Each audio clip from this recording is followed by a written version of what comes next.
Very good morning to resource person, faculties, participants, and organizing committee of webinar. I am very happy to inaugurate the webinar on need of research and development for scientific validation of traditional herbal medicine organized by the Department of Botany of this college. This webinar really the need of the hour in a pandemic situation. Our resource person today, Professor Madhivanan, is one of the leading scientists of our country in the field of microbiology, mycology, and herbal drugs and its validation. Welcome to Professor Madhivanan, sir. Thanks for accepting our invitation to deliver a lecture today.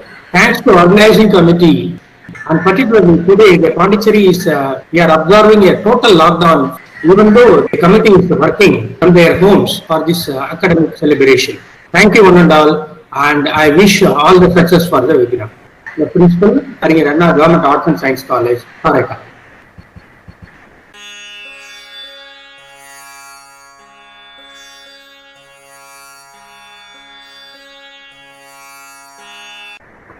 Herbal medicines attract the interest of both patients and scientists in all respects of drug development and also for validation of traditional medicine.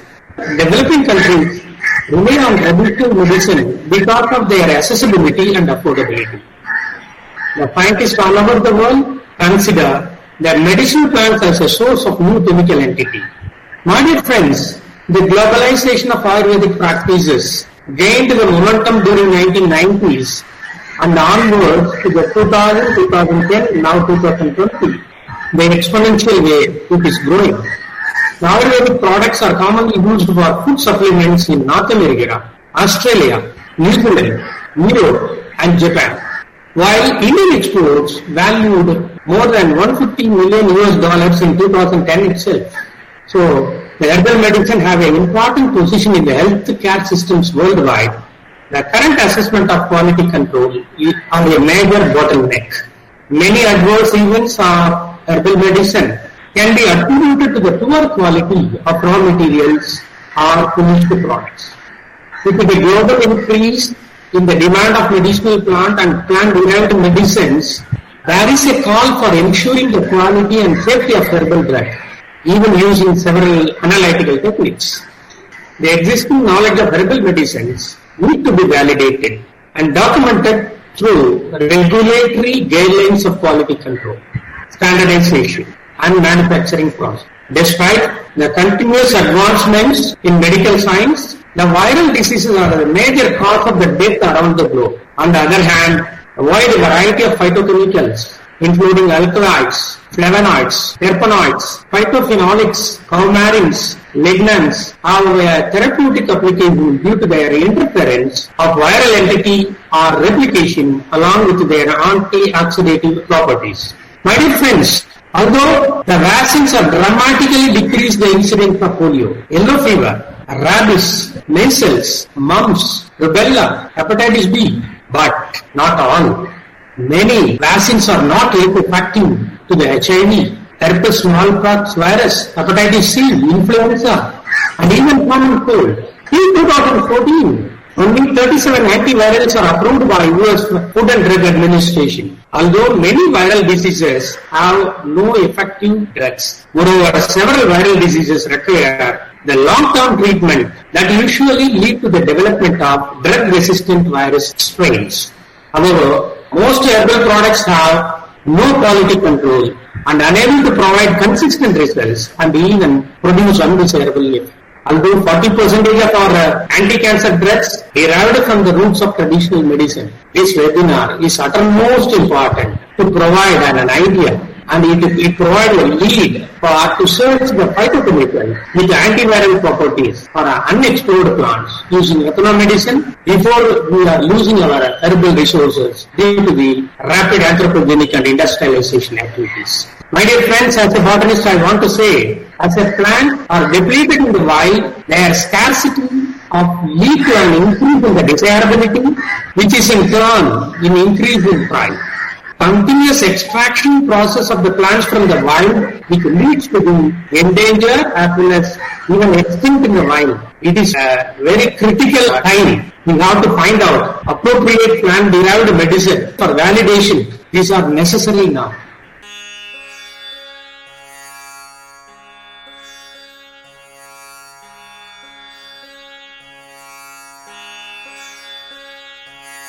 Today webinar. Now I can introduce Professor Madhivanan Narayanasamy.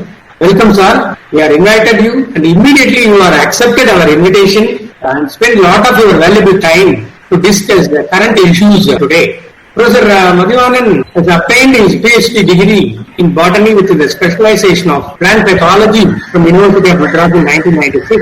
He joined as a scientist in plant pathology division in the Nagarjuna Agricultural Research and Development Institute, Hyderabad in 1995. Later, he elevated as a head and program leader, crop protection division in 2001. Later, in 2002, joined in the Center for Advanced Studies in University of Madras, and subsequently he promoted to various levels.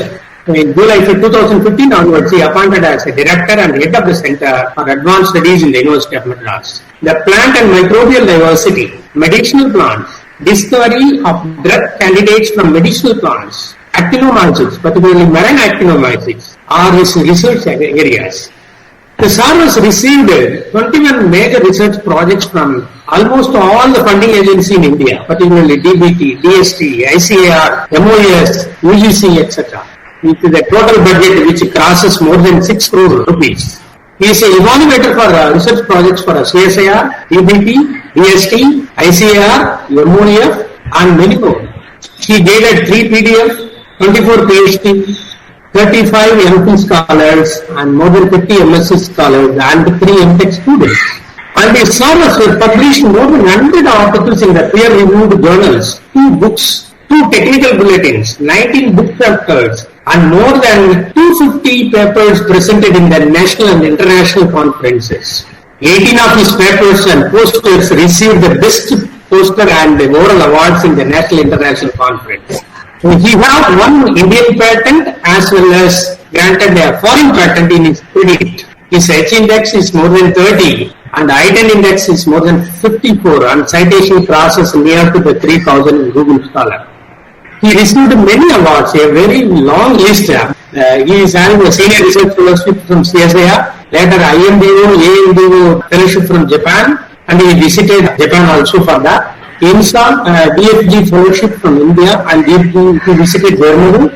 The Biotechnology Overseas Associateship, he went to US in 2007. Star Service Award of the World Congress in Materia Alternativa, and he visited again to the Germany. He received many awards, and particularly Dr. V.S. Abhinavotri Memorial Award from the Mycological Society of India, Professor S.R. Banerjee Memorial Award from Indian Mycological Society, as a Fellow of Indian National Academy of Biological Sciences, Mycological Society of India, International Society of Only Science, Fellow of Academy of Sciences Chennai, Fellow of Antiviral Research Society in India, Indian Mycological Society of Calcutta, and many more. He visited more than 20 universities around the globe in various countries like Abu Dhabi, Australia, Austria, Canada, Dubai, Fiji Island, France, Germany, Hong Kong, Hungary, Japan, Kenya, Malaysia, Oman, Thailand, US for their academic interaction and research collaborations. We are very, very happy that a person with highest potential now is available to discuss. Professor Madhivanan sir, now the stage is yours and you can start your presentation. We are very eager to listen for that. Thank you. Thank you, Ananda.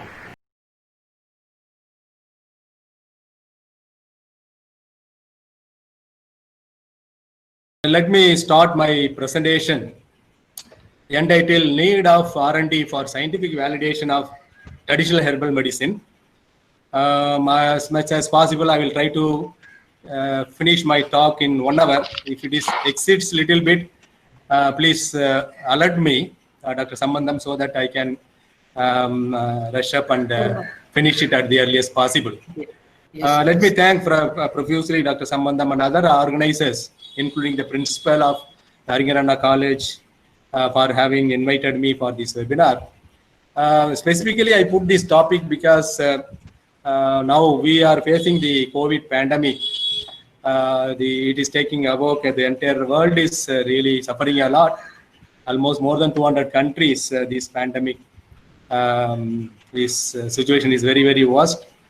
In this situation, there is a lot of discussion and debate are going on around on herbal medicine, whether we can use herbal medicine for the treatment or prevention of COVID-19. And then there is a lot of interest now, all of a sudden, is shown towards herbal medicine. So therefore, I thought we can discuss about this need. What is the issues and why it is not taken up in a greater extent, even though globally 80% of the world population is practicing herbal medicine, but is not competing with the allopathic medicine. What are the issues? So if you really find out those issues, we can try to solve the issues. So therefore, we can bring to the mainstream of healthcare system in our system the herbal medicine. So that is the idea in which I thought this could be a better topic. My lecture, I have outlined this fashion. The first one is COVID-19. I'm not going to deal with the scientific aspects of COVID-19. Just I wanted to give you a outline. Then Indian traditional medicines for COVID-19, what has happened during the initial stage about the Indian traditional medicines in our country, especially our country situation. And I will be talking about the herbal medicines as a whole, different aspects. And then I wanted to discuss with you about why the R&D is necessary for herbal medicine. And what are the phytocompounds have already been identified and developed into drug. Just to kindle our thoughts and out of curiosity, I would like to discuss about those blockbuster molecules.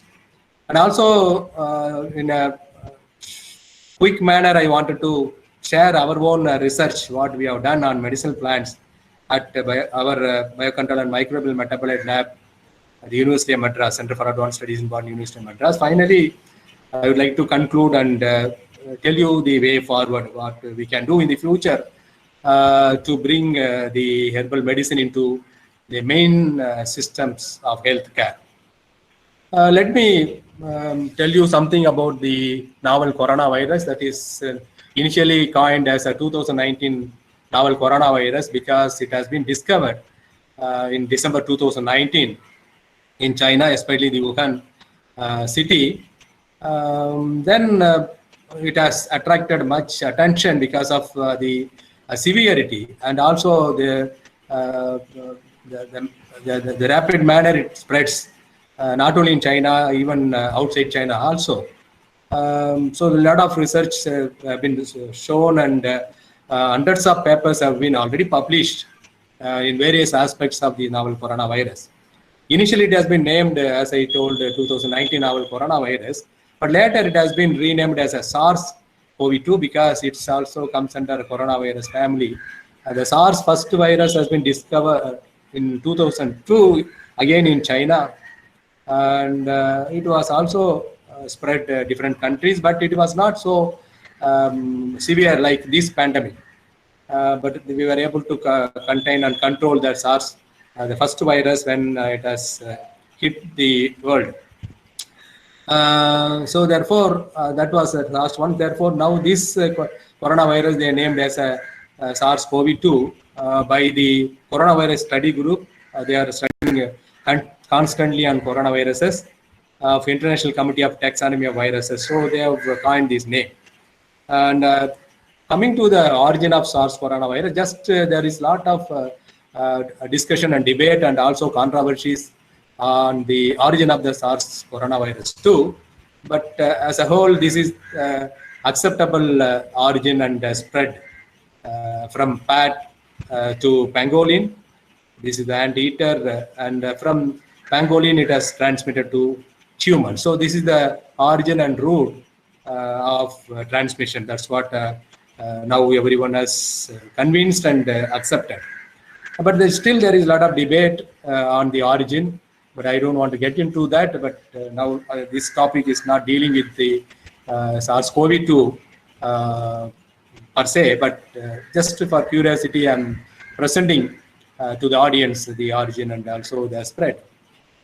Coming to the severity, now we are facing the pandemic.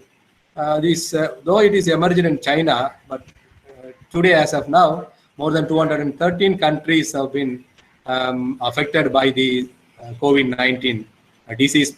And because of that, the intensity in which it has affected human being, so therefore the WHO, World Health Organization, has declared this as a global health emergency and a pandemic. So that is the magnitude in which it is affecting. So the magnitude is such that on yesterday, I have taken the data, about 21.87 million people infected with the SARS-CoV-2 world over, and which is actually associated with 0.78 million people, means 7.8 lakhs people in Indian figure. If you say, if 0.78 million people have been people have died so far till yesterday. So the case is increasing day by day. Coming to few countries and world over, this is the data I would like to present before you. World over, as I told, 2,18,68,000 cases have been recorded till yesterday, which actually associated with 7,79,993 deaths the world over. Coming to USA alone, this is the worst affected country. 55,32,181 cases till yesterday, which is again associated with 1,72,616 deaths. There's a Brazil, though Brazil was in the better position maybe a few months ago, but now it is become a second most affected country with 33,63,000 cases, and again more than 1 lakh people died due to COVID-19 in Brazil. And again, India also, the situation was good when the SARS has been, COVID has been reported. And also even few months we were in a good position, not much cases and not much death. But of late, after the July, the spread is become very, very rapid, and now till yesterday 20 lakhs and 13,000 cases have been recorded, which is also associated with more than 50,000 people death. But look at China. So though the disease has arisen or originated from China, so they recorded till yesterday 84,000 and odd. Just the number is very, very convincing. I mean, in terms of the spread is not so fast compared to other country. And then death also 4,634 death. Even this death I have recorded on 10th of July.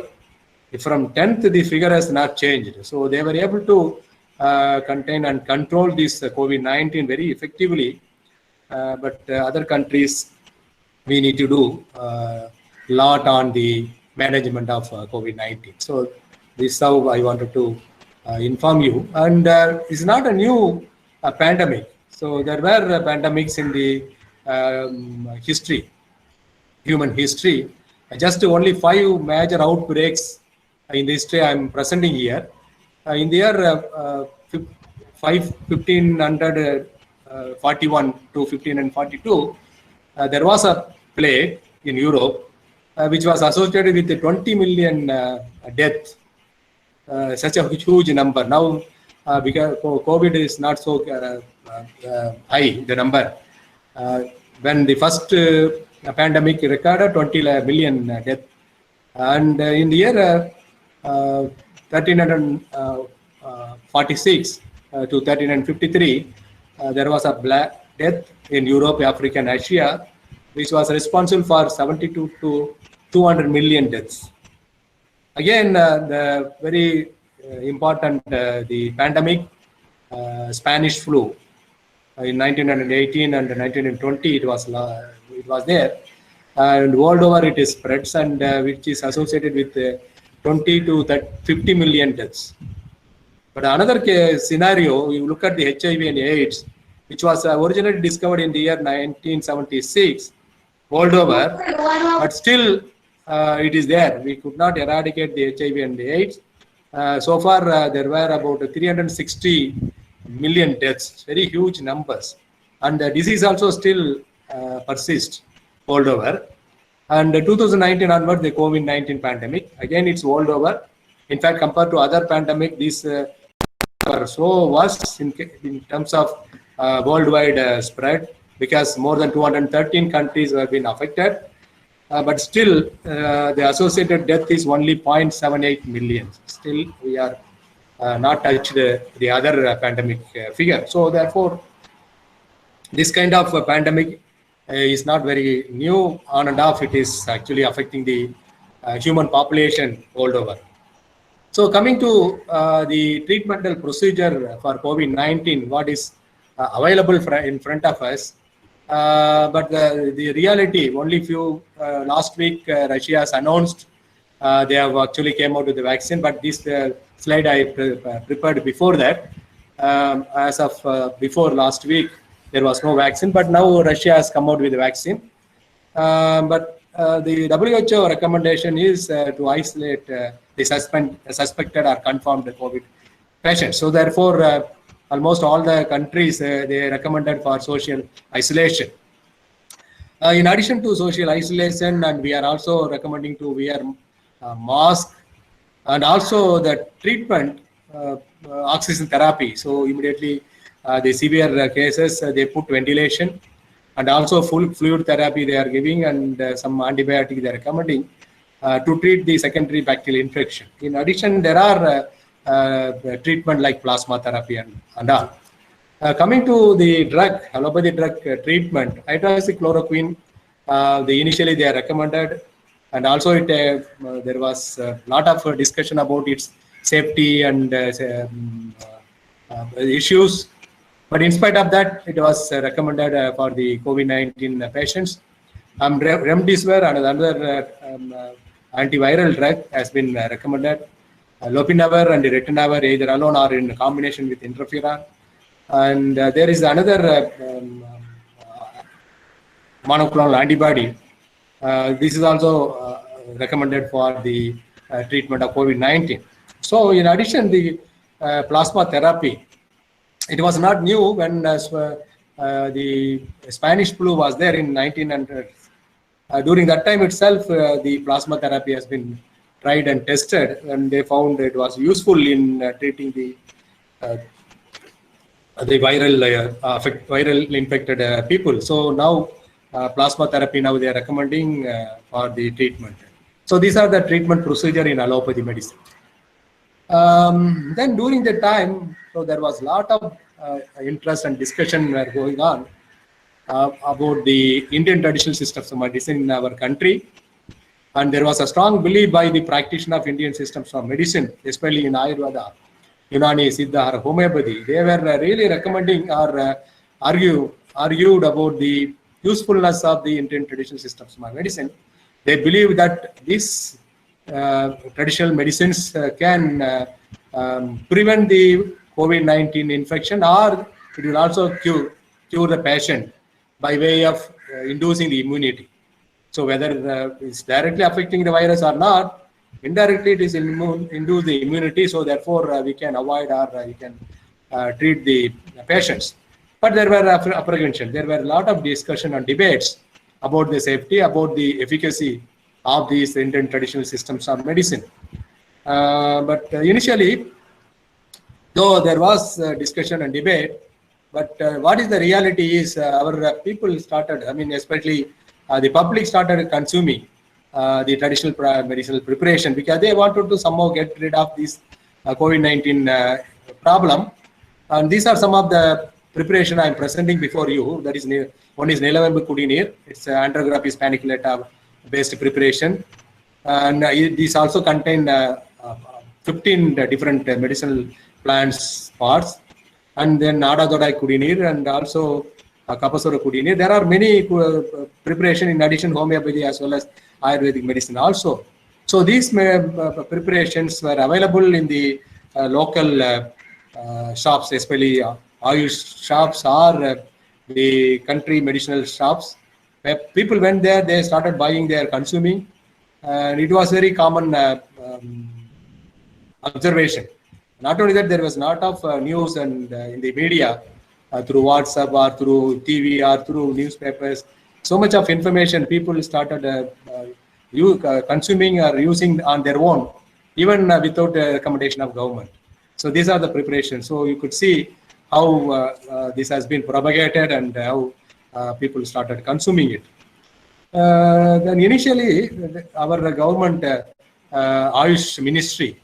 So initially they had apprehension. They say don't use these traditional medicine without any concrete evidences. But later they also constituted a task force, and the task force has reviewed and also verified.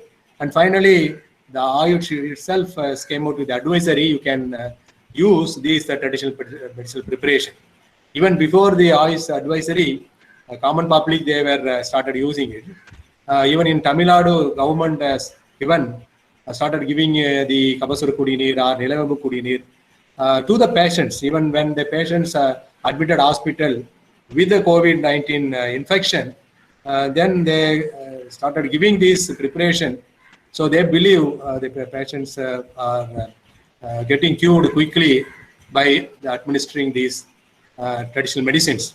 The Ayush Ministry, it is there in the website, and I have accessed from the website Ayush Ministry. For preventive or prophylactic activity, in Ayurveda, they recommended the aqueous extract of Pinospora cordifolia, that is a plant extract. In Siddha, Nilavambu Kudineer, and also the this is the Andhra paniculata extract. That is only for preventive and prophylactic activity. And Unani, there is a decoction of Cynodon and Jijibas and Cordia. So these are the plants extract they recommended. So they can make a decoction and we can drink. That is the recommendation they made. Under homeopathy, there is arsenic album. There was a medicine. So they recommended to prevent the COVID-19 infection. Even if you develop COVID-19 like illness, the symptom is like COVID-19.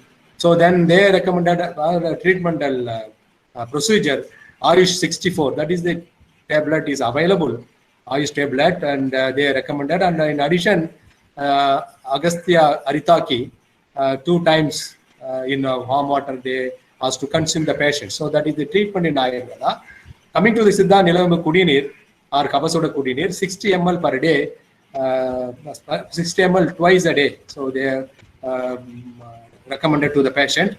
And another preparation, Ada Thoda Manapaku, it's from Ada Thoda. There is a common traditional plants, medicinal plants, and that was actually recommended 10 ml to twice a day. In homeopathy, there are many preparation like arsenic album onwards. There are many preparation they are recommended. So again, they put a caution note: all these medicines should not be taken on by public on their own. So they have to consult the doctors, especially the Ayush doctor, before consuming these the traditional medicinal preparation. So that was the situation in which the Ayush has been recommended. So this COVID-19 pandemic has given an edge or advantage for the traditional medicinal preparation, especially herbal based preparation. So previously there was apprehension, previously there was not so much of popularity on the traditional medicine preparation among the public, but this COVID-19 has opened up a real opportunity for the traditional herbal medicines by the publics, and also the government now is recommending for the treatment of this COVID-19. But again, I wanted to emphasize, though it is all recommended, it's all based on the anecdotal evidences, so based on the personal experiences, but not organized scientific research has been done. So that is the real bottleneck to very clearly, strongly, we are not advocating because lack of scientific evidences. Of late only the government of India has started funding for these medicinal plants research or herbal medicinal research or traditional medicine research, especially against COVID-19, because of this urgent need, because of the purpose. So therefore, this kind of research now they have started in different R&D institutions as well as universities. So therefore, in the future, they will come out with the highly relevant or useful information, so that we can very strongly, if it's positive, we can recommend these medicines. So therefore, the idea of this talk is to emphasize why the R&D for the traditional herbal medicine. So we need to do, because as of now, whatever we are recommending is based on our the anecdotal evidences, personal evidences, or traditional knowledge passed on to generation. So we will discuss little bit later. Coming to various systems of medicine from the ancient to modern, you can see this pyramid. In the top is a modern medicine, but the bottom is only the ancient medicine, is known as ancient medicine. Ayurveda, Siddha, Unani, ethno medicine. The ethnic community, whatever they follow, Hebrew, traditional Afro, Caribbean folk medicine. So these are the medicines where they are extensively practiced when human has originated. Then it also originated with the human. So when human is civilized, their knowledge is also improved, and from this traditional medicine or ancient medicine, other medicine has been evolved by way of research or experiences. Then social medicines, homeopathy, Iranian medicine, Islamic traditional medicine, Chinese, Tibetan, Korean, Japanese. So many medicines are considered as social medicines, and the pyramid top is allopathic medicine, because a lot of research has been done, and only the evidence-based drugs have been developed and is advocated. So it's a little bit of refined way of identifying the medicines. Even plant-based medicines also here, apart from the chemically synthesized medicines. So we will discuss a little bit later. So coming to herbal medicine. Herbal medicine is evolved not individually. It's evolved through search of food. So the ancient people, they were searching food to satisfy their hungriness. So by the way, they found out that certain plants are giving them health or energy in the form of food, and some of them, the plants, though they were actually they consumed as a food, they were also giving them as medicinal properties, like they cured their some diseases or disorders. So they found out some health benefit out of this food. So initially they searched the food. By the way, they found out the medicine. So it is co-evolved along with the search of food. If you look at the herbal medicine, almost it is available everywhere globally. All the countries, they are following the traditional medicine. Each and every ethnic community or every culture, they have their own traditional knowledge on the traditional medicines, and they used to prepare themselves. And by and large, herbal plants or plants-based medicines were being used extensively among rural population because of the easy availability, because those plants are available in their vicinity. They can easily access those material, and also cheap. So they need not to pay. They can get their material and they can prepare. Even if they wanted to buy also, it is very cheaper. So cost is cheaper, easy availability. That is one reason through which they were accessing the herbal medicine. And by and large, it is a well-written, unwritten science, well established in some cultures and tradition in the rural areas. So look at the world over, though we are talking about it is unwritten or established in the rural areas, even in the urban areas, it is being practiced. And 80% of the population, they follow the herbal medicine. And very interestingly, 30% of the doctor prescribed medicine, even in the developed countries like USA and European countries, those drugs contain plant component. So this all originated from the traditional knowledge. So they found out the traditional knowledge. From there, they did scientific research, and finally they end up with the molecules, and the molecule have been developed into drugs. So therefore, even doctor prescribed medicine also contain plant components. So that actually highlighting the importance of herbal medicine globally. So therefore, now a lot of interest has been shown towards herbal medicine. So a lot of research is going on. Not only research is going on, and preparation is also going on. And Coming to the traditional herbal medicine, it is evolved over a period of time. So as I mentioned, over a period of time by the way of understanding the health benefits of plants. So the human races or population, they found out the health benefits. So from then onwards, it is actually evolving. And mostly it's anecdotal evidences. So by the personal experiences, the anecdotal evidences is really the source for the traditional herbal medicines. And by and large, ethnic communities are practicing even today. Extensively, they are practicing. They have their own knowledge. And in addition, traditional healers, there are traditional healers in every country, and they are practicing. The traditional healers are this information they received from generation to generation. The information has been passed on orally from generation to generation. So these are the aspects of traditional medicines. Just information about the ethnic people. These are tribal peoples. There are different tribals. They are living in the forest areas and away from the civilized human settlement. So they are really comfortable and they are living happily with good health because they are living in the nature. By the way, they also have a huge knowledge, tremendous knowledge on the medicinal plants, and they used to identify them and they used to prepare themselves. So this information rests with them. So in Tamil Nadu, there are different ethnic people, and even India world over. Coming to the traditional healers, and these are the people. For example, this is one Vaidya, Ramprasad Vaidya in Europe. Actually, he is practicing traditional herbal medicine, and he used to prepare himself. He used to collect the medicinal plants and prepare the preparation, and he used to give it to the patients. And this is myself and my student, Dr. Arumugam.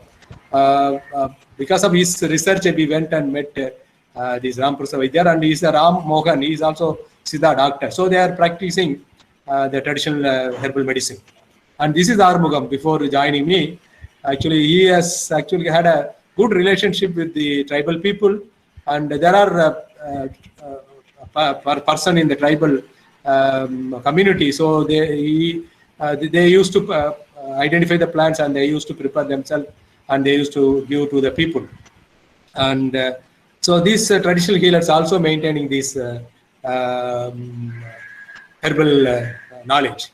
And in addition, if you go to villages, and you will find the people they used to practice the local health. So they have a rich knowledge, and this knowledge they received from their fathers. So likewise, the traditional medicinal preparation or traditional herbal medicinal preparation is being practiced in different countries. Coming to the traditional medicinal herbal medicine, based on the traditional knowledge, and they used to prepare their own traditional preparation. Then traditional medicines are available. It's in the crude form. Just I wanted to show you. The traditional herbal medicine either is a single herb or based on the polyherb. There are different herbal powders or herbal extracts. They combine together, they prepare polyherbs, or they prepare a single herbal preparation. So it's a way they used to prepare. Here you see there is no way of finding out what is the molecules and what is how it is acting. So all this information is not available, and there is not much scientific evidence has been generated. It's all based on their the knowledge, their own knowledge. While they tried for get rid of their problems, they found out these benefits, and it has been passed orally through generation to generation. And coming to the single herb, you can see here Asparagus racemosus, the Sadavadari. It is available as a single herb preparation. Even the Himalaya. I'm not actually recommending the commercial drug. Just I wanted to show you single herb preparations are available. It's a Himalaya drug is selling this product. Another one is Justicia Adatoda, that is Adatoda vasica. Again, the Adatoda Kudinir is available commercially, and this is the single herb. There is a single plant can be used for preparation of the traditional medicines. And coming to the polyherbs, here, this is the Tirukkadugu Suranam. Again, the commercial preparation. You can see here, this is a 3 different herbal parts. It's a combination of 3 different herbal parts. So they prepare this one, and it is available. And it is from the 3 different plants. Coming to the another preparation, polyherbal preparation, Triphala Churanam. And Triphala now syrups are available, tablets are available. And again, it is from 3 different fruits of Terminalia tubula, Terminalia pellarica, and Emblica officinalis. So likewise, polyherbals also available. So how they are preparing the traditional herbal medicine? So they prepare as a Chanduram, Churanam, Legium, Parpam, Thailam, Rasayanam, syrup, powder, Mathirai. Likewise, they used to prepare the traditional medicinal preparation, especially based on the herbal medicine. But here, the point here is there is no way of informing you what is the molecule is available and what is the molecule is doing and how this preparation is really working against a particular disease or disorder, and what is the mechanism in which it is acting, and what is the safety level. Of course, safety level only just belief, because they consumed and they didn't get any side effect. By and large, there is a belief the herbal medicine didn't have any toxicity. So that's why it's all being practiced by way of personal experience. Again, I wanted to put a caution note. Don't believe that every herbal medicinal preparation doesn't have any toxicity, because there are metabolites, they have toxicity. But here the idea is it is a kind of a cocktail. So there are different metabolites are available. Some metabolites may be toxic, but there are some other metabolites which will mask the toxicity of some other metabolite. That is the belief in which it is working, and probably it will be true also. But the thing is, we don't have scientific proof, clear-cut evidence, what type of molecule, how it is acting, what is the mechanism, and what is the bioavailability, what is the toxicity, all those stuff. So we need to do scientific validation, if not even to do up to the molecular level, at least the safety point of view, at least the mechanism point of view we can do. Still we can do, like any other the scientifically evolved herbal drug. So I will discuss later. Then again, Kapasura Kudinir, because why I am presenting here, because it's very, very popular nowadays against the COVID-19. It's not a single herb, it is a polyherb. You can see here, there are 15 different plants parts. It's a combination of 15 different plant parts, and it is very commonly being administered or consumed for the COVID-19 treatment. And just you can take this powder and put it in a hot water, boil it, and boil it. Actually, if you put 100 ml, make it 50 ml after boiling, then you can consume. Actually, they are recommending 60 ml of this Kapasura Kudinir to drink. Then another one is Nilavembu Kudinir, is nothing but Antrogropis paniculata. But Antrogropis paniculata alone is not there. It also contains 10 different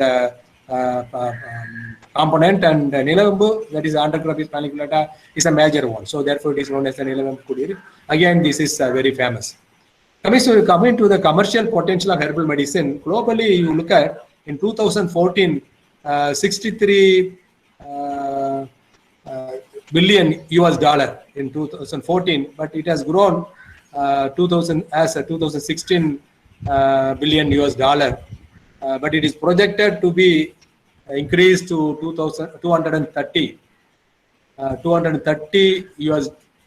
billion US dollar in 2024. It shows the importance of herbal medicine, and steadily it is increasing. The market is increasing. Coming to the use of traditional medicine, including the traditional herbal medicine, mostly in the middle income country, just I wanted to show you how it has been practiced in different countries. You look at this pie chart, China is really the leader. 93% of the Chinese population, they are still following the traditional medicine. And in India, 68% of our population is following Indian traditional medicine. And Mexico, it's about 53%. South Africa, 75%. And Ghana, it's 81%. Very interestingly, Russia, Actually there was not much information about Russia, but this pie chart has given me a kind of a surprise. Even Russia also following 83% of traditional medicine, the people. So this pie chart is really highlighting the importance of traditional medicine, including herbal medicine, how it has been practiced all over. So definitely, if you take average, definitely more 80% of the population is following herbal medicine. Coming to the India, what is the scenario about Indian herbal medicine? Actually, 40% of the Ayurvedic medicine, Ayurveda medicine, 40% actually the Indian herbs have been used by the Ayurveda medicine, and 29% of the Indian herbs have been used in Siddha medicine, and Unani attracted 19%, homeopathy 8%, even 4% of the Western, that is allopathy medicine, actually being contained the herbal parts. So this is scenario in India. Coming to the world herbal market, if you look at China is the leader.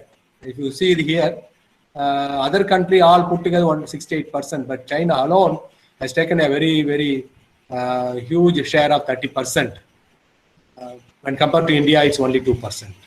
So, though Indian traditional knowledge or Indian herbal diversity or herbal knowledge is not inferior to China, but still China is able to attract much the market share compared to India, because they have done systematic research. The scientific evidence they have developed, generated. So that's what I came to know. One of the meetings, one of the American executionist, he has visited to our university. When we are discussing with him about some collaboration with India, our university to American university, he was mentioning that America used to send 200 physician, trained physician, MD doctors to China every summer to learn about the Chinese traditional system of medicine. So they are convinced about the efficacy or non-toxicity of Chinese traditional medicine. So therefore, America used to send 200 doctors every year summer to learn a Chinese traditional system of medicine. That is the information I got it from him. So that shows their medicine are being accepted better than the Indian medicine. So therefore, we need to go a long way to convince the outside world our medicine is much superior, or it is efficacious and also non-toxic, etc., etc. So there is a huge gap we need to fill. Look at this bar diagram. It shows that how the China has placed in world market. You can see here in 2017, it's about 118,000 million the Chinese currency, that is yuan. But it is going to increase, that is estimated going to increase more than 2,100 million Chinese yuan. And they are actually projecting this market is going to increase. How they are actually able to attract so much? Because of the scientific research and also the evidences, whatever they are generated through this research. And not only that, the China, actually 2016, they announced they wanted to include the Chinese traditional medicines in its main healthcare system in 2020, this year. Actually, for this year, they wanted to include as like allopathy medicine in their main healthcare system, but they actually developed guidelines in 2016 itself. So well ahead, they developed the guidelines, regulations, they planned and they generated data. And by the way, they wanted to incorporate in their main healthcare system in 2020. So this is kind of foresight plan we need to do. So that if you do like that, definitely Indian traditional system of medicine is also, we can really bring into our main healthcare system. Not only that, we can attract better market share in the near future. Here I wanted to really discuss about why R&D for herbal medicine. So we know the potential. Everybody is convinced about its efficacy by way of anecdotal evidences. But still, why R&D? Because people are following, people are consuming. Why there is R&D is needed? So this slide will tell you the limitations, the issues of the traditional herbal medicines. The first one is a limited or lack of scientific evidences to establish the safety and efficacy. So though there is anecdotal evidences or personal experiences, but the scientific evidence has not been established without any doubt about their efficacy as well as safety. And in addition, the adverse effect associated with the herbal medicines and medicinal products due to contamination with toxic metal. It is by and large people as the apprehension, especially outside world, they had a lot of apprehension about the toxic metals, which is present in the herbal medicinal products. So this we need to address.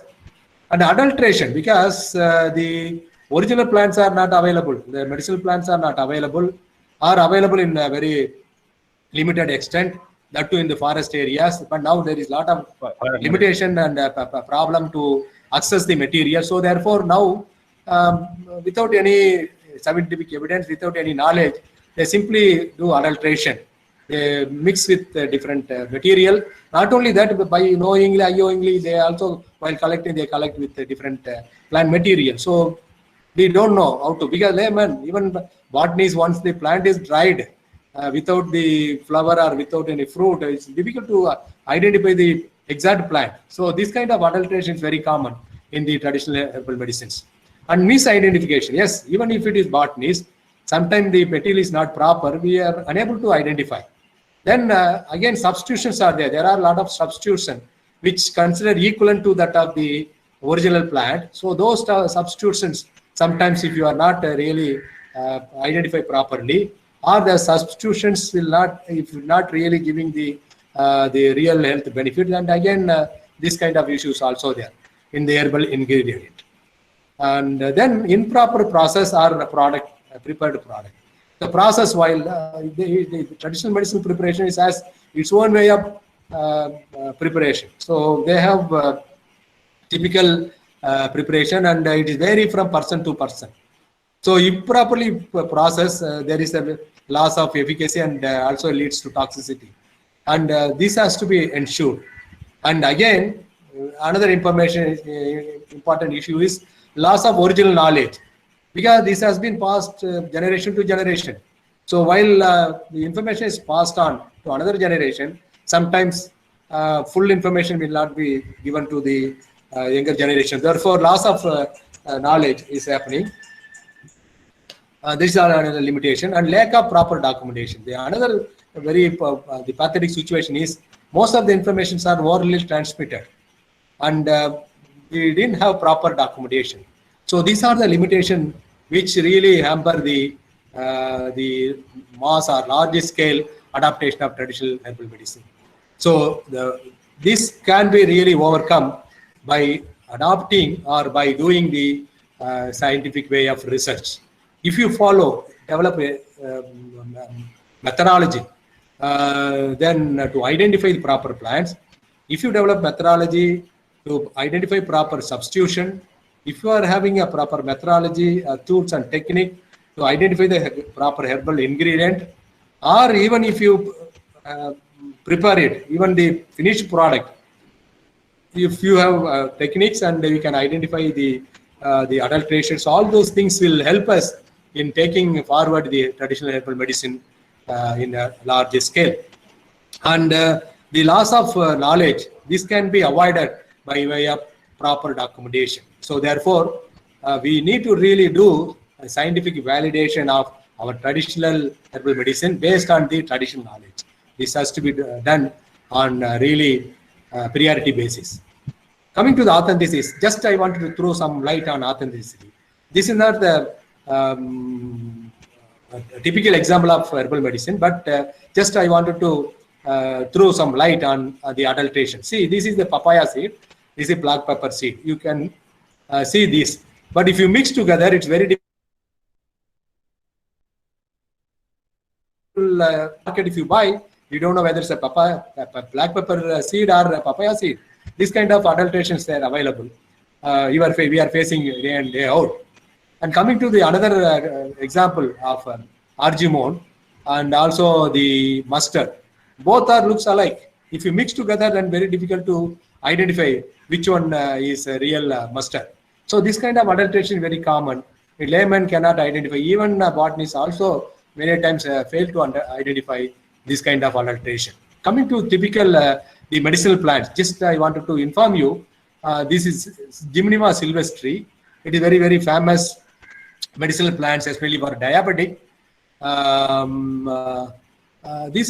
This plant very commonly available and extensively being used. Even the plant leaf has been prepared as a powder and been giving to the patient to consume and get rid of the diabetic, to lowering blood sugar. Or research has gone beyond. They identify the gymnic acid and they also develop the gymnic acid as one of the component. So this is the plant commonly available. And look at this picture. Just I wanted to compare. There are three more plants like Echinocarpus verrucularia, Tylophora, and from far they look alike. Even if you closer look, also the layman may not in a position to identify. All are looks similar. You can see here, all are looks similar. The leaf. So if this material is available to a common person as a crude drug, how the person will in a position to identify whether it's a Gymnema sylvestri or Tylophora. So this kind of confusions will happen in the frame of traditional herbal medicines. Even the fresh leaf, we are unable to figure out if it is really dried or make it a kind of partially processed material. So it's difficult to identify. Similarly, senna. Senna is very commonly used to plant extensively. Even a lot of export is happening. There are 4 different species. You can see all looks alike, but difficult to identify.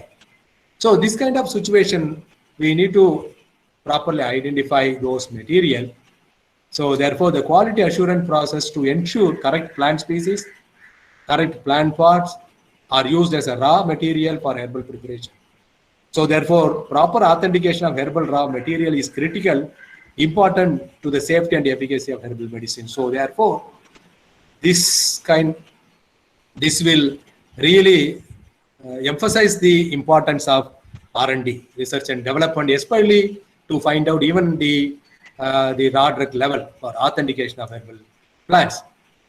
Now look at this slide. It is actually highlighting the commonly used adulteration in Ayurveda. Actually, this is the original main drug plant. If you look at this, starting from Gummifera onwards to Abies, this is a substitute. Exactly the substitute now it is available. Because this material is become a rare or limited. So therefore, now they are substituting with this adulteration. We don't know whether this adulteration will give the same effect. We don't know. So this kind of confusions situation is there. First of all, we should know to identify this plant properly, or even if you prepare the material, whether we are in a position to identify that preparation, medicinal preparation contain the exact, the proper medicinal plant component. So therefore R&D needed. So now I wanted to inform you, share you, one of our friends, even he is common friend of Dr. Some of them also, Dr. Raghupati, who is in Canada, and they are doing the herbal authentication, not only for the plant authentication, even the product authentication they are doing by way of DNA fingerprinting or the DNA barcoding. So they developed a tool and techniques by which they are in a position to identify exact plant and also the preparation, whether it is contain the labeled plant material. Now they developed a company called True ID. So the company is now authenticated to give the authenticity of the plant component which is present in the preparation. Now it's become now it's also become a kind of value addition. Most of the preparations, actually I thought of adding that photo, sorry, I failed to give that photo. It contained that label, so True ID label, which is a kind of hallmark, like Agmark. So they are now developed a tool and technique. So by doing lot of R&D, they develop the techniques to authenticate the herbal medicines. Likewise, we need to develop authentication.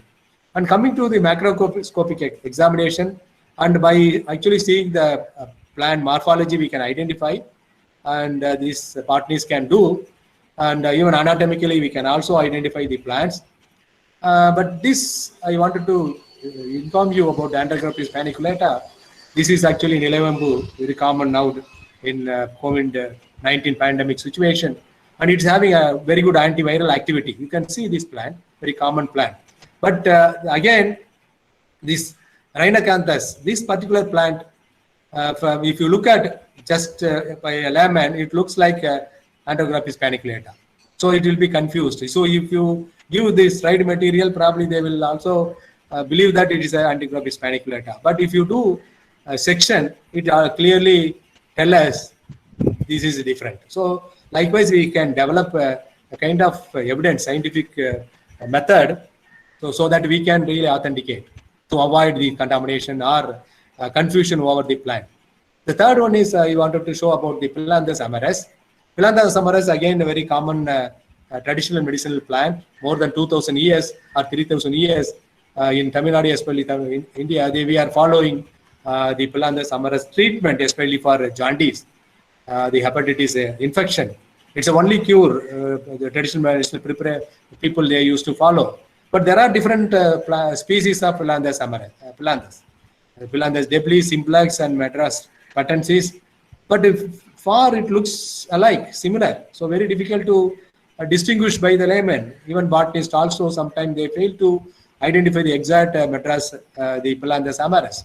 So therefore, this kind of methodology, if you evolve through R&D, you can identify. You can see here the Phyllanthus amaris, very clear curve, but there is a kind of appearance, and also the veination is different from here, and there is a protrusion in the leaf, and the veination is different, and here you can also see slight tapering. So this kind of the morphology, little bit of microscopic or little bit of the deeper study, it will tell us whether it is a right plant material or not.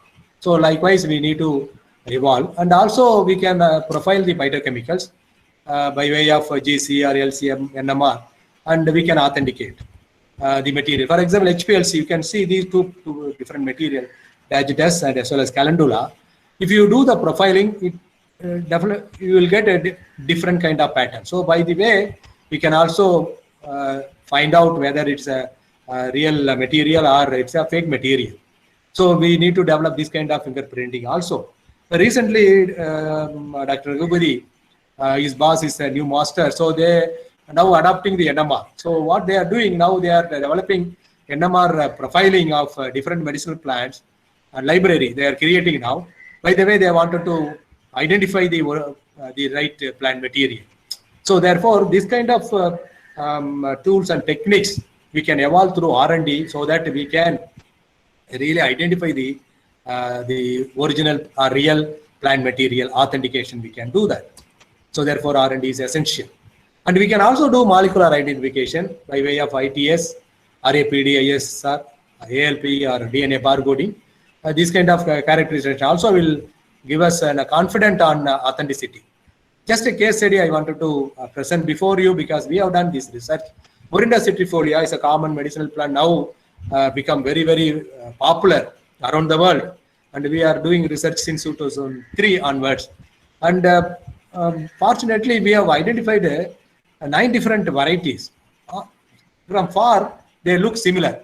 But if you closer view, you go closely and if you look at, they are different in branching, different in leaf size, etc., etc. So we were confused, but whether they are same species or different species of Morinda citrifolia. So we wanted to establish. You can see 9 different varieties, and leaf also you can see very phenomenal difference. Bigger leaf or a tapering leaf, something like that, and leaf texture, leaf color also vary. And fruit, in fact, fruit also different size and shape fruits we could record in the case of Morinda citrifolia.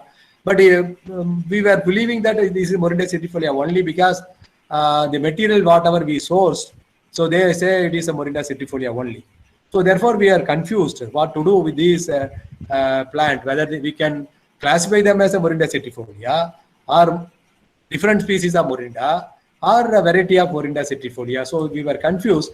And then we wanted to do the chemotaxonomy by way of this marker compound scopolamine, which we identified, purified, and characterized. And we also did the bioefficacy against the children eye cancer in collaboration with Shankara Nethralaya. So therefore, we have taken this compound. This compound present from stage 1 to stage 6. The fruit phenology, if you look at from the inflorescence to mature fruit, we have categorized into 6 different stages. And we, very interestingly, this scopolamine present in every stages, in every variety. So this also didn't help us in figuring out whether they are different species or same species. And we went further to do molecular characterization. So we isolated genomic DNA, and also we did the 18S RNA sequencing, and gene in this information sequencing we put it in a gene bank. And we also did the ALPP. Because of one time I cut short. Finally, we thought, okay, DNA barcoding will give us a kind of clear idea about its species characterization. Then, therefore, we did DNA barcoding for all the 9 ecotypes. Actually, we are calling it as a ecotype or morphotype. But even after DNA barcoding, we are unable to get the differences. Everything DNA barcoding, after that, we did blast analysis, and the end of the day we got all our Morinda cetifolia only. So we have deposited the data. So we are the one hugely deposited the information to the common public data bank, and you can find out in the website also.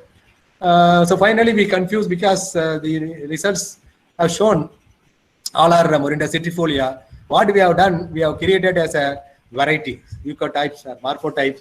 We created variety based on the characteristics, O beta or something like that. We created 9 different varieties of Morinda cetifolia. But still, we are not convinced. We wanted to do further research to establish is whether they are Morinda cetifolia or some other species. Okay, so you can see this information we already deposited. All are actually same Morinda cetifolia. Coming to the scientific validation, what I am talking about, what we have to do, this is how we are doing currently.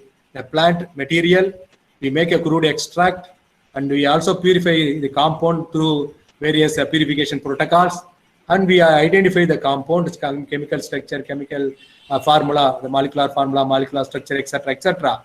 So this is the fine way of doing R&D to find out a molecule as a drug. But at the same time, the traditional medicinal preparation also can be tried in the same manner to develop as a drug. I will discuss a little bit later. For example, crude extract, if you take, then you have to find out whether it is having activity. So in vitro, in vivo assay you can do. And purified compound also we have to do assay. And the molecules, okay, anyway, the molecule we have to do assay. And not only this will satisfy to qualify as a drug. So what we have to do, we have to do the mechanism. So here we are establishing the bioefficacy by way of in vitro, in vivo. Sorry, this is in vivo assay. And once you convinced about its bioactivity, bioefficacy, then we need to study the mechanism of action, how it is acting for a particular disease or disorder. Once you prove, develop the generation, the data generation, then you need to do toxicology. There are different toxicology, chronic toxicology, acute toxicology, etc., etc. You have to do toxicology data. If you generate the data, if you convince that it is not toxic, then it is again you need to do the bioavailability in a cell line models or animal model. If you are convinced about all the information, then you have to move on to clinical studies. There are phase 1, phase 2, phase 3 clinical studies. Once the clinical studies, if prove that this particular molecule is very safe and is also very efficacious, then it is commercially viable, then market survey, etc., etc., and the feasibility studies, everything is over, then we can develop and promote as a drug. This is for the systematic way for developing molecule, phytomolecule as a drug. Or else, even the traditional herbal medicinal preparation also now being accepted by outside world. People are now they are accepting and they are also using it. Only thing they are expecting to show the bioefficacy. without any doubt, you need to prove the bioefficacy, you need to generate the data.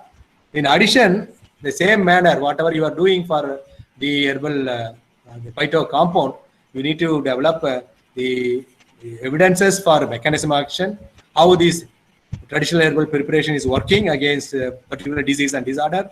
And also, if you administer how the bioavailability, how long it is long last. So all this information you need to generate. And also the toxicology, very important. You need to develop the toxicological data. Once if it is over, everything is convinced. If you want to develop as a drug for a particular disease or disorder, then again, now it is advising to go for clinical study. So prior to that, there are certain plants which have been already been proved as a non-toxic. Even FDA has given an exemption for those to go for a clinical studies. But by and large now, clinical studies, if you do, and that will give value addition to your traditional herbal medicine preparation. So therefore, this way we need to develop. Such is my argument.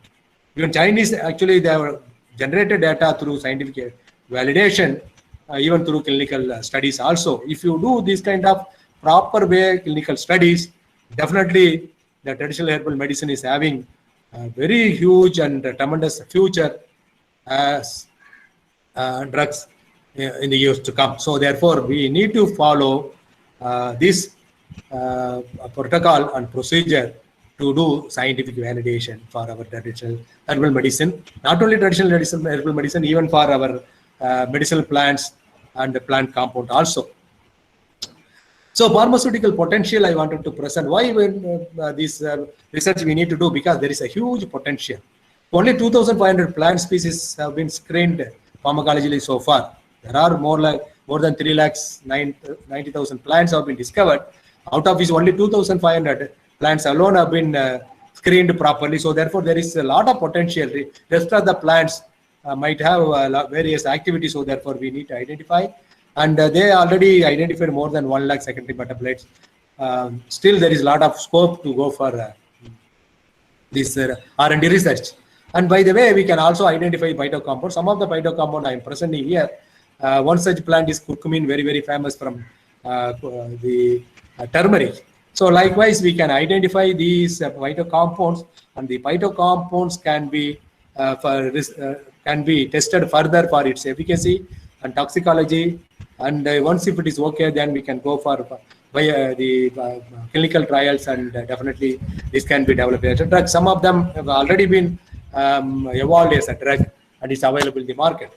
Some of the proven drugs I wanted to give you some glimpses information how the R&D is helping from the traditional knowledge to reach as a drug purely. For example, this Cinchona officinalis, the bark, from this bark, those two scientists by name Peltier and Caventou, they are from France. They extracted this quinine, is a compound from Cinchona bark. From this bark, they developed a procedure in the year 1820 itself. But this man, Samuel Hahnemann, is the father of homeopathy. He is responsible for the development of homeopathy practice. But he has tested this quinine himself against the malaria, and he has demonstrated this quinine can be a malarial drug. So this has come to the limelight. Even today, this quinine is available for the malarial treatment. So from the plant, the compound has been extracted and developed as a drug. So likewise, this we can do this. And again, this another plant, Ephedra sinica from Japan. So people actually they consume the extract for some health benefit. It is a traditional knowledge. In the 1885 itself, Nagoshi Nakai, he is a Japanese scientist. He has isolated the ephedrine, this compound purified from this traditional medicinal plant from the traditional knowledge, and this is available as a drug, especially for correcting the blood pressure, especially the low blood pressure. If you have, you can administer ephedrine. So this is available right now as a drug. again from the traditional medicine knowledge. Coming to the another one is this particular plant called meadowsweet in European countries,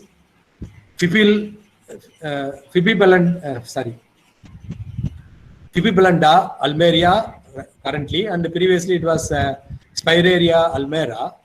From this particular plant, the salicylic acid derivative, acetyl derivatives of salicylic acid has been purified, and Felix Hoffmann is responsible. He was working with the Bayer company. He was responsible for developing this aspirin. So aspirin is again very common analgesic drug for as a painkiller. It's a very common drug, and again blockbuster drug, and it's also being given for heart attack. Initially, patients get heart attack. If we give aspirin, so we can really save the person. Immediately, you can go to a doctor. So from this particular plant and traditional knowledge, they have isolated this aspirin. So again, there is evidence. Coming to vincristine and vinblastine, though there is no traditional knowledge attached, it's a common weed. Accidentally, it has been discovered by Robert Noble. This is a scientist. He has isolated vincristine, and he was working with the University of Toronto, Canada. So he has isolated vinblastine and vincristine from the plant called Catharanthus roseus, and it is a blockbuster molecule for cancer. So it has even cleared by FDA. So it is available commercially right now. And another plant called cancer tree, happy tree from Campothysia acuminata. This is the compound camptothecin isolated by two scientists by name Monroe Wall and Mansukh Wani. This man from India, he is actually graduated from University of Bombay, and he has went to USA and joined in the Research Triangle Institute along with him, and he was able to identify this compound. It's again anti-cancer molecule. And the same scientist, these two scientists who have discovered the camptothecin, also responsible for the discovery of from Texas brevifolia pachydoxal. This is the compound from the bark of the gymnosperm, Texas brevifolia. And these two scientists, in addition, Arthur Berkeley, this another scientist also helped them to discover this pachydoxal. Is again blockbuster anti-cancer molecule today. It is available commercially. And this is from traditional knowledge. And this French scientist by name, he is a physician himself, Jean Strain, in the year 1922. Actually, he got information from the local people. They boil this plant root and they consume for the health benefit. By the way, he has isolated and purified the metformin from this Calenga officinalis plant, and this was introduced in France in 1957 as a drug for diabetic, and it's also in USA 1995. And the metformin is a very, very important blockbuster molecule today. Almost every diabetic patient globally, they consume metformin.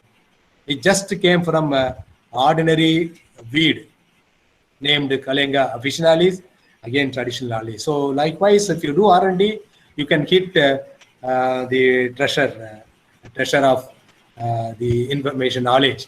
And coming to the another plant, Artemisia annua, again this is a traditional medicinal plant from which artemisinin in the compound has been discovered by Tu Youyou. She is a Chinese scientist for which this is a malarial drug now, for which she has been awarded Nobel Prize in the year 2015, along with two more scientists for the discovery of ivermectin. One is from Kitasata Institute, Japan, Satoshi Omura, and another person, William Campbell from John Innes Laboratory. Both jointly discovered the ivermectin for the treatment of filariasis or elephantiasis from an actinomyces called Streptomyces ivermectinis. So these three scientists jointly shared the Nobel Prize in the year 2015 for medicine, again from traditional medicinal plants, Artemisia annua. Likewise, there are informations available. Just very, very limited information I have presented. The importance of the traditional knowledge as well as traditional medicines and the importance of R&D. Again, this also tell us the future of the herbal medicine or the values. For example, the plant-derived drugs means it has been purified as drugs and it has marketed.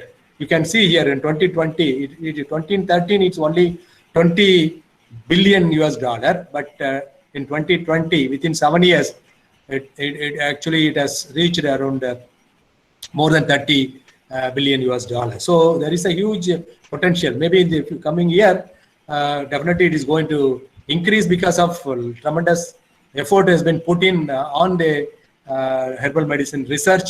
A lot of laboratories are involved around the world.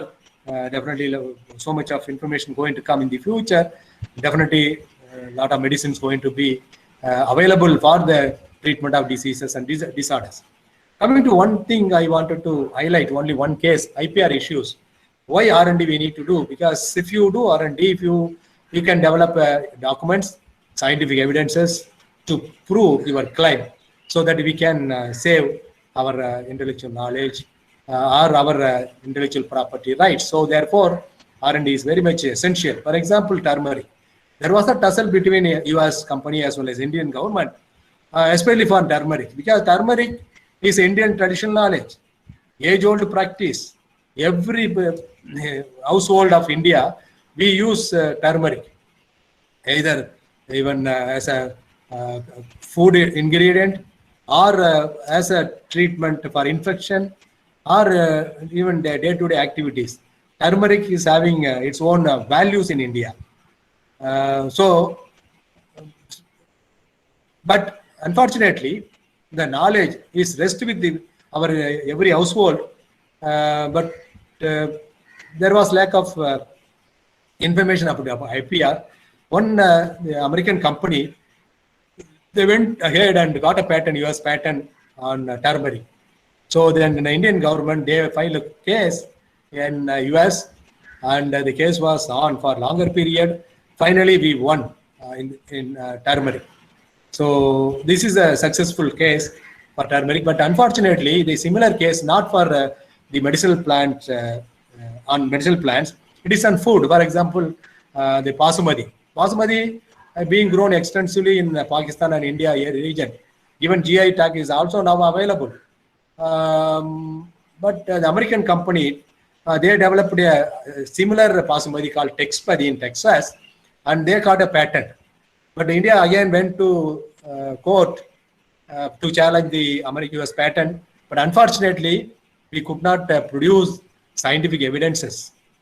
But the company in the US, they got a very strong evidences from seed to seed, how to raise nursery, how to transplant, how to irrigate, how to fertilizer, how to harvest, how to milling, how to cook and the cooking quality, how after cooking the grain is expanding, what much it's expanding, what is the nutritive value, all the evidences they used to produce in the court. But India, we were unable to produce because we didn't have the information. So therefore we failed. We lost the case. Though we luckily won in the case of turmeric, but in the case of basmati, we lost. Similarly, the neem. Neem is also our traditional, but America, they got a patent for a particular compound. So again, that they have done. But if you would have done the R&D research, and we would have got that patent. In the case of even Kedanali, that is Phyllanthus amaris, though it is being practiced in India for more than 3,000 years for a jaundice, but American scientists have got a patent for that particular compound. So therefore, we have lost. So likewise, at least now onwards, we need to think of putting up effort to do R&D research so that we can generate ample evidence to prove our traditional medicines or our traditional knowledge or our traditional medicinal plants have this the medicinal property and also their mechanism action or their bioefficacy or bioavailability or non-toxicity. All those things, if you are able to produce, definitely we can attract huge market share. Not only that, and it is being convinced by everyone to practice to treat diseases and disorders. Quickly, I would like to present before you what research we have done on herbal medicine. The first one we have started with Morinda pubescens, commonly known as Nuna in India, especially Tamil Nadu. Another one is the Morinda citrifolia. Both are very, very important plants. One is agriculture nuisance in terms of its colonization, and another one is considered as a very important medicinal plants. Of course, both are having a same level of medicinal property. We did research on diversity, antimicrobial, antioxidant, wound healing, hepatoprotective, and cytotoxicity. Quickly, this is the Morinda pubescens. I'm not going to explain everything, just for information. It's also known as a Morinda tinctoria. And we did a wound healing study, and the plant fruit extract, you can see here, this is the control, and this is a control even after 15 days. The wound is still there, but whereas 10 milligram per ml concentration, the fruit extract has sealed the wound and new hair has formed. Whereas in the case of 20 mg per ml, still much more better way the wound healing was effected, as well as new hair has formed. Whereas here the wound is there, no hair has formed. So it shows that this Morinda tinctoria fruit extract having wound healing activity. And we also did the hepatoprotective activity in animal model, and this histopathology study and also biochemical study. We have established it having hepatoprotective activity. We also published this information in medicinal chemistry in the year 2011 itself. Coming to Morinda citrifolia, and it is known as a Sarvaroga Nivarni, means it cures almost all the diseases. That's what people are believing. And this particular plant, fruit, has been used as a food as well as medicine for more than 2000 years by the Polynesians for various problems. And also there are anecdotal evidences shows it cures almost all the diseases, including cancer, etc., etc. But these are evidences only, but there are scientific proof available on this anti-cancer activity. There are products are available in the world market, and we did research quickly, just a few slides I wanted to show you, against retinoblastoma, how severe it is. It affects only the children below the age of 5, and the eye tumor will emerge, and because of the tumor, this invasive nature, therefore it will invade to another eye also. Because of this tumor problem, the children will lose eye, and then ultimately they will die. And the worst situation is there is no cure for this particular problem, even by chemotherapy, surgery, or radiotherapy. So therefore, the child ultimately will die.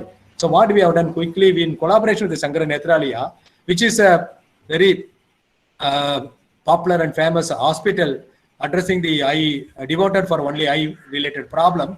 They also have their R&D, research institute called Vision Research Foundation, in which there is one Dr. Krishna Kumari, now currently is the director of nano biotechnology.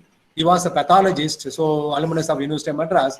So we had a collaboration with him, and my student, Dr. Surendran, he did PhD under my guidance.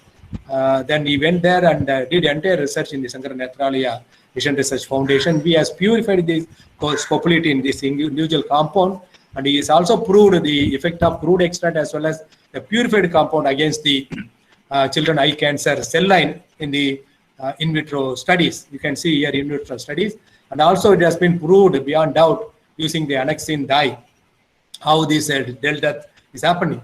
And in addition, he also went further to study the DNA microarray.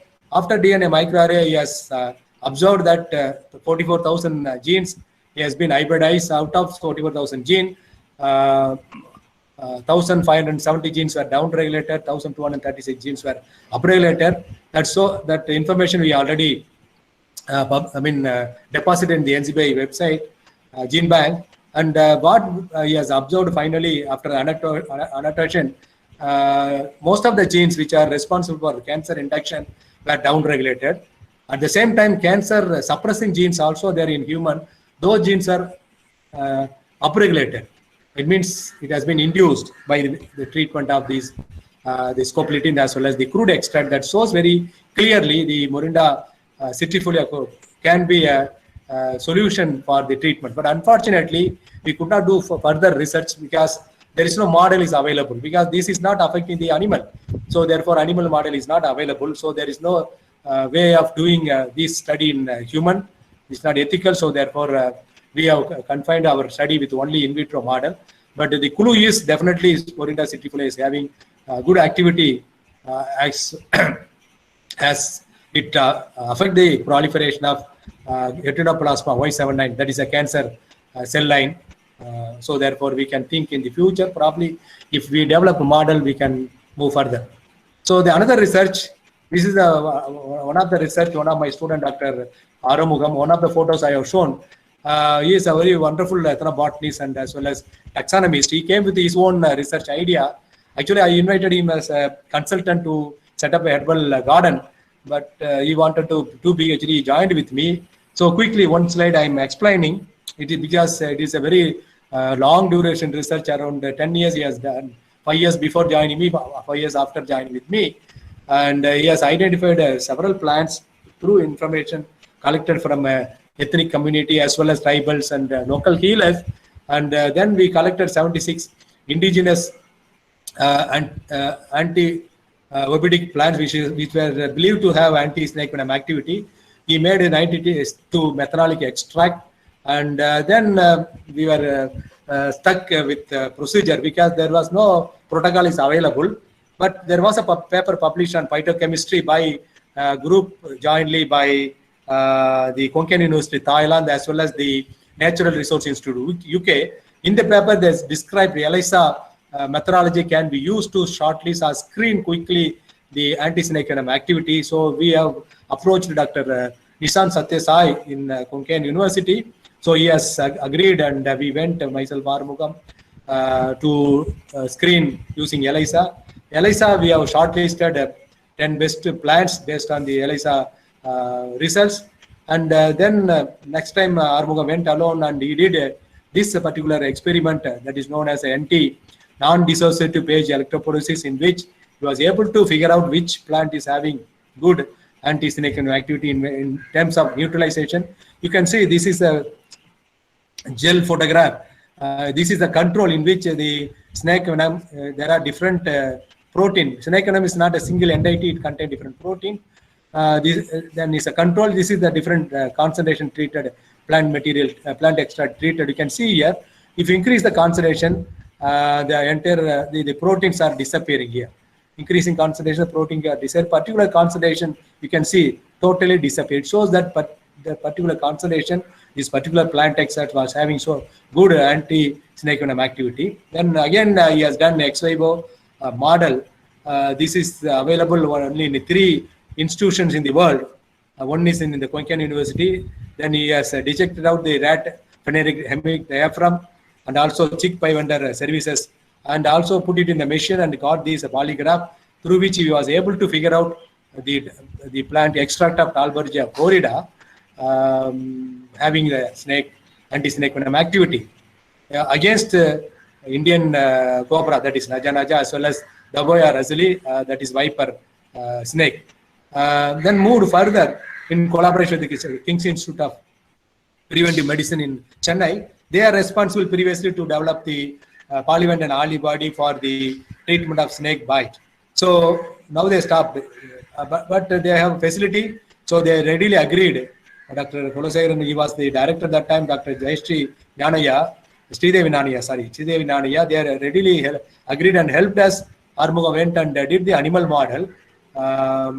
Then he has proved beyond doubt the anti-snake venom activity of Dalbergia horrida. If you administer this plant extract either pre or mixed or post different scenarios, it is really preventing the death of the snake venom administered rat. So therefore, this can be a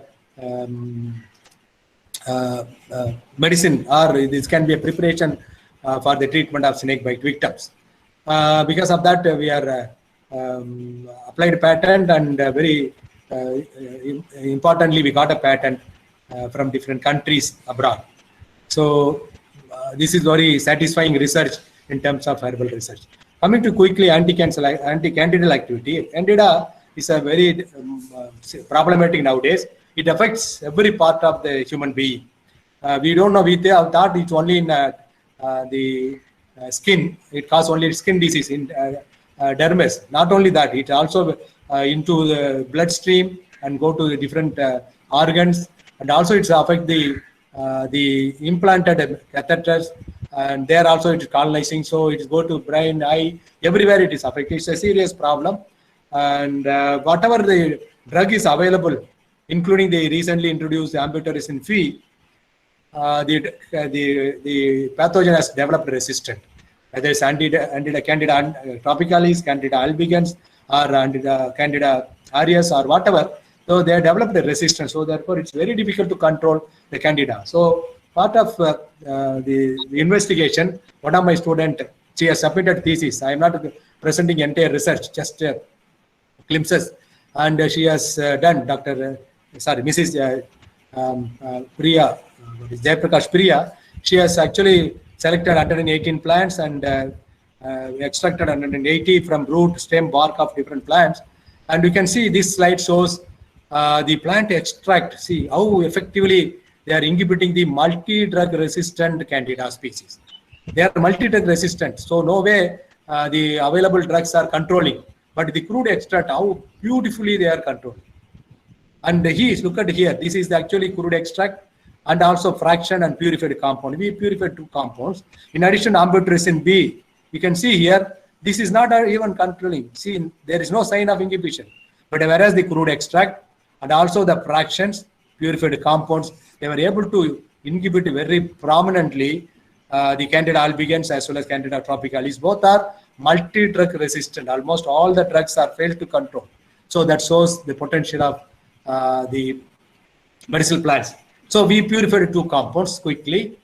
The outcome, one is novel compound, brand new. So therefore, it is qualified for patent. So we have fully characterized, and we proved the anti-candidal activity against multi-drug resistant strains. Then anti-candidal mechanism we have determined. Not only just we proved, and we also established the mechanism, how it is acting against the Candida. One is it is not allowing the Candida yeast to form into mold form. It is preventing to become mold form. Only in the mold form is infective, not in the yeast form. That is one way it is actually preventing the Candida development. And another one is it is also inhibiting the synthesis of sterols. So the sterol biosynthetic inhibitors also there is another mechanism. So a few more mechanisms also she has established. So therefore now we are in the process of preparing a product as well as process type. So this is another outcome of our lab. The next one is anti-tuberculosis activity. This entire research we have done in collaboration with the National Institute of Research in Tuberculosis, that is ICMR Institute. Previously it was Tuberculosis Research Center, TRC at Chetpet, Chennai. So the quick outcome, one of my students, Mrs. Priyadarshini, she has just completed, she has submitted a synopsis thesis, she is writing right now, and she has actually demonstrated the anti-TB activity of the plant extract. This is an edible plant which is having very good anti-TB activity, and she has also purified a compound. Very interestingly, we have proved the anti-TB activity against multi-drug resistant tuberculosis, and not only multi-drug resistant and extremely resistant tuberculosis. Means even more than multi-drug resistant strains. Even that extremely resistant strains also the plant extract is inhibiting. And she also established the mechanism of action. Dr. Anskar Dastagir, he is our collaborator. He has helped a lot to actually do this research at their institute. So this again a very interesting research. Therefore, we are in a process of go for patenting. So that shows there is a potential, huge potential. We need to do R&D. Definitely, we can validate our knowledge. So coming to the another information I wanted to pass on to you. So much of work already been done. So much of informations are available. Why future research? Yes, so much of research we have done. Still, this figure is really giving us a kind of impetus. For example, there are estimated about 391 vascular plants. Out of these plants, Every year we are adding 2,000 plants, new plants. Okay, this is the information from Kew Botanic Garden. I have got it. And out of these 3 lakhs 91,000 plants, only 30,000 plants are being used by the human for various purposes. It's for food or medicine or wood or fuel or whatever. It's only 30,000 plants. Remaining plants we are not even utilized. They are there. It means there is a huge potential to look at those plants and what are their potentiality. So therefore, we can do research. Even out of these 30,000 plants being used by the human, only 7,000 plants we are using for food. Out of 7,000 plants, 30,000 plants we are using. 30 plants only we are using for our major food as a food crop. Okay, that is apart. Coming to the herbal plants, out of 30,000 plants, only 17 to 18,000 plants we are using for medicinal purpose. Only 18,000 plants. Out of these 18,000 plants at the maximum, only 2,500 plants we have done scientific research. It means there is a huge vast potential to do scientific research on the plants, whether it's a medicinal plants or a plant per se. So therefore, please think of doing research R&D on the medicinal plants.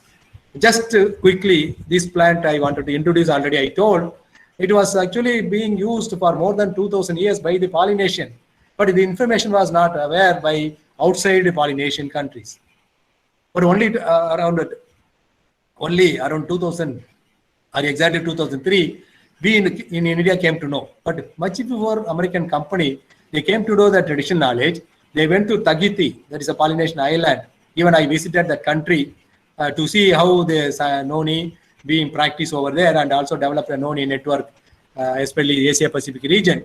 And they went and they found out these Morinda setibulea being extensively used as a feminine food as well as medicine. So they then put up their factory over there. They have a huge factory. Even I visited the factory. They have their own plantation, and they extracting the juice, and from there they send to US the juice alone. And from US, they make around 200 plus product out of Morinda citifolia. Previously, it was only from wild, from the forest, from the natural stand. People used to collect and they used to consume. But because of this commercial value, now it's become a domesticated. Now even India plantations are available. Actually, this photo from Indian plantation. Even I have photos for Fiji plantation, Tahiti plantation, Hawaii plantation, etc. So now it is become from the wild, it is become domesticated, extensively commercialized, that particular plant. Previously, it was underutilized plant. It has been extensively utilized now for its health benefits. Coming to the another plant, Seebeck thorn. Again, this was underutilized previously. It is available on the temperate countries and temperate region, especially in the Leh and Ladakh, in the Himalayan region. This plant is available extensively. It produces attractive orange color fruit. See. But nobody was touching this particular fruit previously. But later, because of the R&D effort, in India, Dr. Brahma Singh, he was also, he was actually secretary for the laboratory, director of laboratory at Leh and Ladakh, while he was working with the DRDL. That has become secretary also DRDL, and he was actually associated with our former president, Dr. APJ Abdul Kalam, as a scientific advisor and officer of special duty of Rashtrapati Bhavan. And actually, he did a lot of work and research R&D on this particular plant to show its health benefits, especially antioxidant activity and other health benefit. And now it is available commercially, the products. So previously it was underutilized, untouched plant. Now it is a plant of health benefits. So there is a lot of huge benefits are there. So therefore, if you do R&D, you can come out with this kind of wonderful research. Finally, I wanted to wind up with this editorial note. Every talk on herbal medicine I used to put, because this has come very recently, because of the background of COVID pandemic. This is the title, Redeploying Plant Defenses. It is published by the editors of Nature Plants, volume 6 and 177 issue of 2020. And they mention, actually this is a one-page note. If you want, you can go to this website and you can download and you can read. Very beautifully, they put in the importance of medicinal plants. They mention plants are important not only for food, but also for medicine. Understanding the taxonomy, ecology, and conservation of herbs, as well as the pathways of secondary metabolite synthesis, is important for drug development. By saying so, they also end with this note: investing in research into ethnobotany, phytochemistry, plant physiology, and ecology will be vital in protecting the global population from current, that is the COVID-19 pandemic, and future pandemics also. So not only in the current and future pandemic, if you invest in research, so please underline this line, invest in research. So we need to do R&D on these aspects. Definitely we can come out with very useful and very demanding information, especially for this kind of pandemic, to get rid of this kind of pandemic in the future. So with this, I conclude that traditional herbal medicines and medicinal plants are always pivotal sources for the human health. No doubt, definitely they are always pivotal source for human health. So therefore, the way forward, what we have to do is, we need to do scientific validation of traditional herbal medicines, and discovery of bioactive compounds of medicinal plants need to be done on priority. Validation as well as a discovery of compound on priority we need to do, which eventually leads to provide health benefit to human being. So for mankind, health benefit you want, you need to really take it as a priority on scientific validation of herbal medicine. By saying this way forward, I would like to conclude with thanks. I sincerely thank the organizers, especially my very best friend, Dr. Sambandam, the head of the Department of Botany of Ringaranna Government Arts College, Karaikal, and all the organizers and the principals for having invited me for this webinar. And also I thank all the participants for your patience listening. And I stop now. And I also ask you, if you have any doubts and clarification, or if you want to make any comment, you can make it now. Over to Dr. Sambandam. Thank you, one and all. I'm Dr. Kayalviri speaking. Sambandam sir, good afternoon. This is Dr. Madhivanan sir. Good afternoon. I'm so happy. I would like to give a gratitude note to you, sir, for giving us an insight on traditional medicinal plants. It was a great journey for us for the past 2 hours. All the research scholars, this webinar is a must because you beyond your level, it shows your interest and involvement in the subject and research and also welfare of the community as well as the people in the society. It was a lucid presentation, informative and interesting, highlighted us about herbal authentication, research and technology tools and developments and barcoding, etc., etc.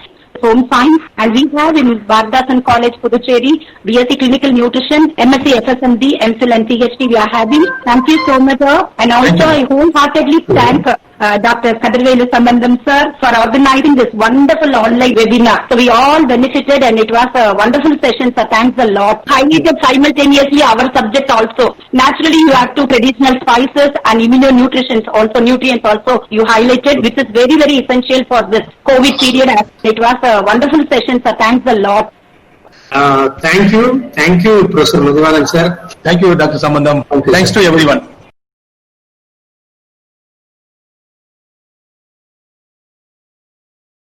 Such an excellent presentation today. An extraordinary lecture in relation to scientific validation of herbal medicine.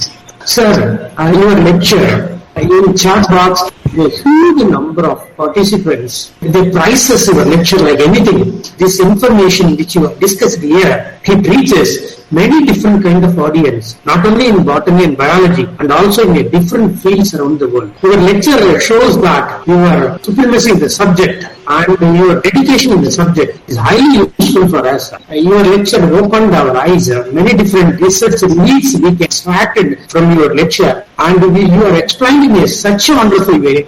Sir, I'm very happy that you shared your valuable time, almost more than 1 hour 15 minutes. The organizing committee, thanks to you for such an extraordinary lecture. Thank you once again. Thank you, Samandam. Thank you for your kind words. Thank you. Thanks a lot for the opportunity.